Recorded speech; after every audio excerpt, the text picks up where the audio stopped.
ठीक है, क्षत्रिय हो, ब्राह्मण हो, बनिया हो। हामिद जी का रुख करें, कांग्रेस पार्टी के प्रवक्ता का यासिर जिलानी जी आपके पास वापस आ रहे हैं।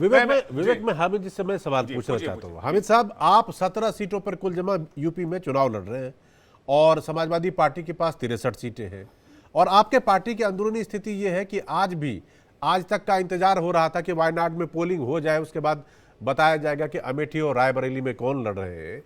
जिस तरह से आपकी सीटों की संख्या में कटौती हो रही है, जनाधार भी खिसकता दिख रहा है, कहीं ऐसा तो नहीं होगा कि पिछली बार तो एक रायबरेली सीट रह गई थी, अब की बारी यूपी में जीरो की हालत हो जाएगी? जनता तो पूछना, हम भी जानते हैं, हम भी मतलब क्यूरियोसिटी से कि भाई इस बार अमेठी से कौन लड़ रहा है, रायबरेली से कौन लड़ेगा, कांग्रेस के दूसरे कौन से बड़े और कद्दावर नेता हैं जो कि यूपी के इम्तिहान में इस बार सामने आने वाले हैं, कुछ बताएंगे आप? मैं पहली बात तो ये बता दूं कि कल ही राहुल गांधी जी ने गाजियाबाद में अपना प्रेस कॉन्फ्रेंस में बड़ा क्लियर कहा है कि सीईसी जो सेंट्रल इलेक्शन कमेटी जो है वो डिसाइड करती है कि कौन कहां से लड़ेगा। एक प्रक्रिया होती है, एक प्रोसेस होता है। दूसरी बात, राहुल गांधी लड़ेंगे या नहीं लड़ेंगे उसके ऊपर कोई निष्पत्ति नहीं हुई है। अमेठी या बरेली के बारे में कोई डिसीजन नहीं हुआ। जहां तक 17 सीटों की बात है, मैं जहां तक समझता हूँ 17 सीटों में से हमारे 12 या 13 सीटें आने की संभावना है। इस वजह से कि सिर्फ आपने कहा कि ठाकुर नाराज है, कि ठाकुर नाराज नहीं है, ब्राह्मण्स में नाराज है। अब बहुत दलित समाज के लोग भी हमारे साथ बहुत जुड़ रहे हैं इस बार, क्योंकि मायावती जी का जो रुख है, जो बीजेपी की तरफ उनका जो बिल्कुल शांत रहता है, कुछ उसका प्रतिक्रिया नहीं करते हैं, जिसकी वजह से हमारे तरफ झुकाव बहुत ज्यादा है। मुस्लिम कम्युनिटी ऐसे हो जो बता रहे थे यासिर साहब, मैं उनका सम्मान करते हुए मैं कहना चाहता हूँ, वो समझ नहीं पा रहे हैं मुस्लिम समाज की सबसे बड़ी समस्या क्या है। सबसे बड़ी समस्या होती है सेंस ऑफ इनसिक्योरिटी। और आप जो सचार कमीशन के रिपोर्ट आने के बाद हमने जो प्रोग्राम्स बनाए, 15 पॉइंट्स प्रोग्राम बनाए, वो तो लागू नहीं किया। हज कमेटी का फंड काट दिया, मौलाना आजाद इंस्टीट्यूशन का फंड काट दिया। और जो डिस्क्रिमिनेशन हो रहा है, सीए की बात कर रहे हैं आज, सीए में डिस्क्रिमिनेशन नहीं होना चाहिए। क्यों मुस्लिम्स और क्रिश्चियंस को क्यों एक्सक्लूड करें? सारों को लेना चाहिए। हिंदुस्तान एक है, सारे हम लोग के सारे लोग एक साथ हैं। तो जब कहीं कहीं से आता है, स्क्रूटनाइज कीजिए, सही तरह स्क्रूटनाइज कीजिए। और हामिद साहब, मान लीजिए अफगानिस्तान से कुछ लोग आते हैं, हामिद साहब आपको जगह देते हैं। अफगानिस्तान जानते हैं टेररिज्म कैसा फैला हुआ था, लोग वहां भाग के आए, अपनाया। हामिद साहब सुनिए एक सेकंड। आप अभी कह रहे हैं कि हमारे साथ सब है और साथ और सबकी बात आप कर रहे हैं। मैं तो आपके साथी और सहयोगियों की बात ही करना चाहता हूं। यूपी में आपके साथ समाजवादी पार्टी है और बिहार में आरजेडी है। आपके बड़े नेता, इस पार्टी के जो बड़े नेता, यहाँ पे अखिलेश यादव है और वहाँ पर तेजस्वी यादव को देखते हैं। इन दोनों के साथ बिहार में तो कोई दिखाई नहीं कि आप दोनों मिलके कुछ काम कर रहे हो, दोनों मिलके बीजेपी को रोकने की कोशिश कर रहे हो। और यहाँ पर इतने दिनों के प्रचार के बाद, जब आज वोटिंग है, 1 या 2 दिन पहले पहली बार राहुल गांधी और अखिलेश यादव जी दोनों जने एक साथ नजर आए, साथ मिलके क्यों नहीं प्रचार करते हैं? ये आप देखिए, राहुल गांधी बड़े नेता है, हर प्रदेश में जा नहीं सकते हैं। लेकिन उत्तर प्रदेश तो जान है, आप हर प्रदेश के नेता जरूर नेशनल लीडर है वो, लेकिन कहना चाहता हूँ हर जगह नहीं है। तेजस्वी के साथ इनकी केमिस्ट्री बहुत अच्छी है, लालू यादव के साथ संबंध बहुत अच्छा है। हम बहुत कम सीटों में बिहार में लड़ रहे हैं, तो हमारा फोकस जो है, जो ज्यादा सीटों में जहां लड़ रहे हैं वहां होना चाहिए। दूसरी बात आप देखिए, आपने मार्क किया होगा, पूर्णिया में अभी इलेक्शन का प्रचार करने पे मोदी जी गए थे, 2 दिन जगह भाषण दिया, वहां पे नीतीश कुमार नहीं गए। तो आप देखिए, नीतीश कुमार और आपके मोदी जी के साथ या बीजेपी और जेडीयू का जो आपके संबंध है टूटे हुए हैं। जब बिहार की जहां तक बात हो रही है, तो मैं बताना चाहता हूं कि जेडीयू से बहुत लोग नाराज हैं और जेडीयू का वोट परसेंटेज बहुत कम हो रहा है। जो वो करीब 13-14 सीट जो लड़ रहे हैं, उसमें देखिए बहुत हानि होगी। और मेरे ख्याल से हामिद साहब, आप पूर्णिया की बात कर रहे हैं, सुनिए हामिद साहब, सुनिए एक सेकेंड। हामिद साहब आप पूर्णिया की बात कर रहे हैं और कह रहे हैं कि वहां पर नीतीश कुमार जी प्रचार करने के लिए नहीं गए। आपकी बात बिल्कुल सही है, और लेकिन आप तो खुद आपकी पार्टी के जो आप मैं फिनिश जी बोलिए। मैं थोड़ा सा फिनिश कर दूं क्या? जी प्लीज, 2 मिनट टाइम दीजिए, 1 मिनट टाइम दीजिए। देखिए, और अभी यासिर साहब ने बहुत अच्छी बात कही कि 35 सीट्स ऐसे हैं जहां की हिंदी बेल्ट है, वहां पे बीजेपी अच्छा करेगा। बीजेपी के साथ कांग्रेस या बाकी पार्टियों का इंडिया अलायंस के साथ फाइट है, ये खुद मान रहे हैं। बाकी जो सीटें हैं आपके करीब 65 सीटें, 67 सीटों में इनकी पहचान नहीं है। साउथ में आपका देखिए, तमिलनाडु में 39 सीट्स और नामान में 1 सीट, 40 सीटों में कोई लड़ाई नहीं है, सीधा इंडिया अलायंस के पास जा रहा है। आप वेस्ट बंगाल में आ जाइए, वेस्ट बंगाल में जो सीटें 5-6 सीटों में फाइट हो रही है, तो ममता और कांग्रेस की पोजीशन बहुत अच्छी है। तो आपके जो है 45 सीटों में कोई लड़ा नहीं है, 45 सीटों में स्टिक कर रहे हैं, तो बाकी सीटों में लड़ाई है। बाकी जो 35 सीट या 40 सीट जो बता रहे हैं उसमें जो लड़ाई है बाकी सीटों में तो नॉर्थ ईस्ट में मणिपुर के वजह से नॉर्थ ईस्ट पूरा नाराज है। जो 13 सीटों में जो इलेक्शन हो रहा है आप देखिएगा उसमें से 10 सीटें आपके अभी तो हामिद साहब अभी बहुत इलेक्शंस के 6 फेज बाकी है, बहुत सारे फेज बाकी है और उनमें भी काफी कुछ चीजें डिसाइड होंगी। पहले फेज की तरफ एक बार करेंगे। 102 सीटों में इंडिया जो उसने वॉकओवर लिया है, इंडिया ने वॉकओवर, इंडिया अलायंस से वॉकओवर लिया, आप ये कह रहे हैं, ठीक है।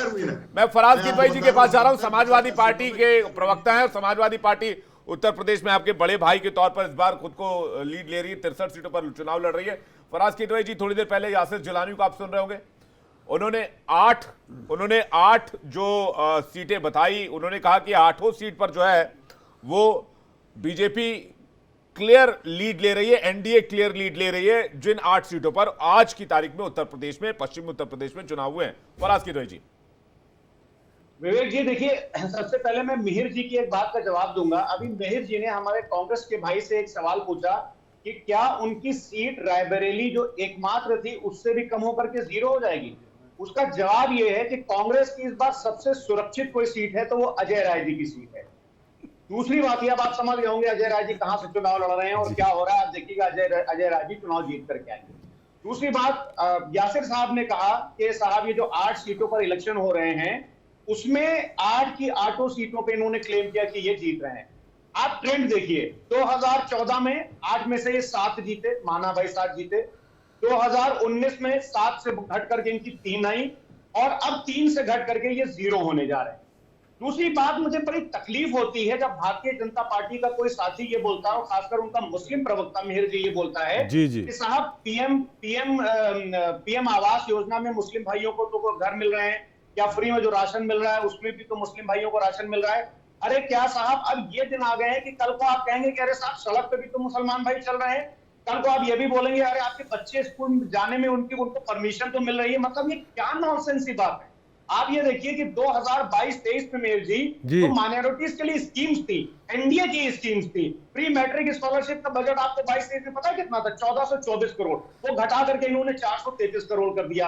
उसके बाद में स्किल डेवलपमेंट, जिसकी बहुत बात करते हैं प्रधानमंत्री जी, स्किल डेवलपमेंट इनिशिएटिव पे 235 करोड़ का बजट था, उसका बजट घटा करके इन्होंने पता है कितना कर दिया? 1 लाख रुपए।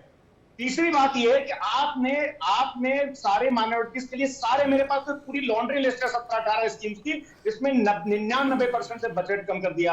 तीसरी बात यह है कि मैं यासिर साहब से यह बात पूछना चाहता हूं कि यासिर साहब, भारतीय जनता पार्टी अभी कुछ क्षेत्र बचे हुए हैं। भारतीय जनता पार्टी अगर आपको लोकसभा का प्रत्याशी बनाती है तो मैं आपको वर्क करने चलूंगा। बताइए भारतीय जनता पार्टी आपको बनाएगी? अरे साहब, पॉलिटिकली मुसलमानों को इन्होंने खत्म कर दिया है। हालांकि ये कोई मुसलमान हिंदू मुस्लिम वाली डिबेट नहीं क्यों ना मैं करना चाहता हूं, लेकिन पॉलिटिकली भारतीय जनता पार्टी ने धीरे धीरे मुसलमानों को खत्म कर दिया है। आप ही बताइए, 80 सीटों में क्या एक सीट भी ऐसी नहीं थी? अरे मुरादाबाद से ही आप टिकट देते थे किसी मुसलमान भाई को। अभी आप बात कर रहे हैं कि मुसलमान आपको वोट दे रहा है, 12% पिछली बार मिला था, आपकी बार 20% मिलेगा, तो वोट तो आप ले लेंगे, लेकिन एक सीट 80 में से एक सीट मीर भाई मुस्लिम भाइयों को नहीं मिलेगी। तो ये भारतीय जनता पार्टी की करनी और कथनी में जमीन आसमान का फर्क है। सुनिए ना, दूसरी बात ये है फराज साहब, ठीक, ये लोग फराज साहब, ये तो आप बीजेपी की तरफ सुनिए, जवाब ले लीजिए। नहीं, आपका जवाब भी ले लेंगे, आप जवाब दे दीजिएगा बाद में। फराज साहब, आप अभी बीजेपी की बात करें, मैं बीजेपी नहीं, आप तो समाजवादी पार्टी की तरफ से, मैं चाहूँगा आप अपनी पार्टी का ही पक्ष रखिए। मैं पिछली बार के 5 नाम गिनता हूँ: मैनपुरी मुलायम सिंह यादव, संभल शफीकुर रहमान बर्क, रामपुर आजम खान, आजमगढ़ अखिलेश यादव और मुरादाबाद एसटी हसन।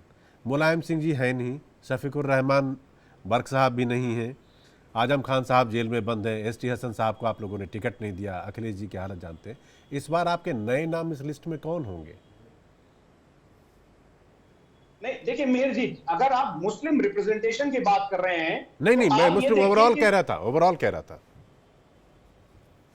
आप ये नहीं देखिए, अगर इन 8 सीटों की भी अगर आप बात कर रहे हैं तो आप देखिए इकरा हसन कितनी एक नारी शक्ति जिसको आप बोलते हैं, और युवा, वो नारी भी है और युवा भी है, पढ़ी लिखी भी है और वो जनता के बीच में जा रही है। बताइए इकरा हसन की कैंडिडेटशिप में क्या कोई प्रॉब्लम है?